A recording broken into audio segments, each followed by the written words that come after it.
রাজশাহীর বায়া এলাকার FM auto rice and flower মিলের স্বত্বাধিকারী মোহাম্মদ আজিজ 70 লাখ টাকার চেক জালিয়াতির অভিযোগে শেতাউর রহমানের বিরুদ্ধে 2022 সালে একটি মামলা করেন। 2024 সালের 18 এপ্রিল রাজশাহীর যুগ্ম মহানগর দায়রা জজ আদালতের বিচারক রুবিনা পারভিন ওই মামলার রায়ে শেতাউরকে 1 বছরের কারাদণ্ড দেন, জরিমানা করেন 70 লাখ টাকা।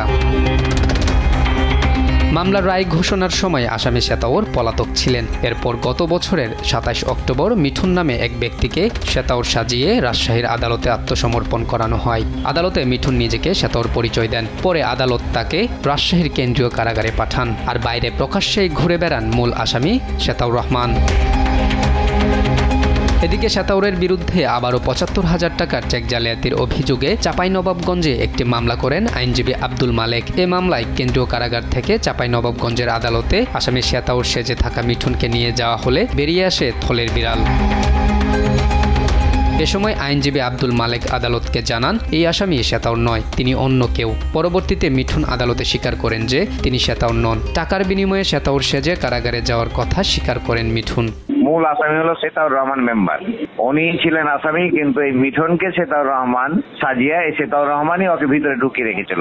অবশ্য মিঠুনের বাবা মায়ের দাবি দরিদ্রতার সুযোগ নিয়ে শেতাউর প্রতারণা করে কারাগারে বন্দি রেখেছে তার ছেলেকে। তারা এই ঘটনার তদন্ত করে মিঠুনের মুক্তির দাবি জানান। ওরা ঠিক হয়ে যায় 15 দিন 20 দিন পর আমি জানতে পারছি কি ওই জেলখানা তো বদলি জেলখানা পটকে বাহির কিন করে নিয়ে চলে এসে কয়েকদিন পর জানতে পারছি তা চিল্লানি উনি চাচানো না কিছু বললো না জেনে।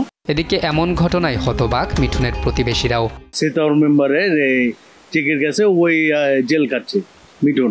এ বিষয়ে মানবাধিকার কর্মী অ্যাডভোকেট মোয়াজ্জেম হোসেন আলী জানান, অন্যের হয়ে জেল খাটানো মানবাধিকারের চরম লঙ্ঘন। এটি আইন ও মানবাধিকারের চরম লঙ্ঘন বলে আমি মনে করি। যে সকল ব্যক্তি দায়ী এবং এই ক্ষেত্রে যারা অশোভন কার্যক্রম করেছে এবং আইনকে উপেক্ষা করেছে, নীতিকে লঙ্ঘন করেছে, তাদের আইনের আওতায় এনে এই দৃষ্টান্তমূলক শাস্তি হওয়া প্রয়োজন বলে মনে করি।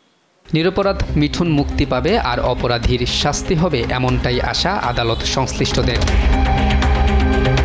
মোহাম্মদ আলাউদ্দিন, নিউজ ডেস্ক, দেশ টিভি।